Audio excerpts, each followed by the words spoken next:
Okay, let's talk about demographics. There's been an expectation until recently for some time that China inevitably would become the world's largest economy, surpassing the U.S., which has held the mark for some time. But China's working age population has crested and is now in decline.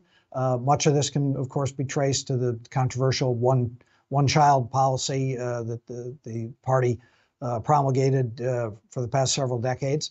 How much of a problem will demographics be for the continued development of the Chinese economy?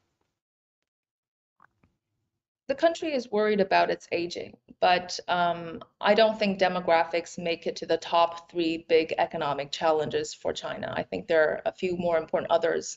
If demographics didn't explain economic growth on the way up, it's probably going to not explain its way downward. I'm more worried about the huge education skill mismatch of the young. Imagine a young generation, new generation, the hope for China, 25% of the highly educated youth are not employed.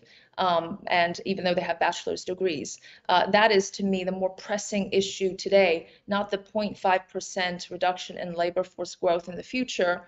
I think that if the government can't handle this mismatch in expectations for the young and as well as their families, this can raise social stability issues in a very profound matter in China. But the pension issue, the demographics aging, the pressure that creates is an ongoing problem. But if you look at the new generation, they're many, many more times more productive than their parents' generation because they have a better education. So I personally care more about the labor force productivity rather than the number of people employed in the population. If you look at China's economy, there are 30 million manufacturing jobs yet to be filled by 2025.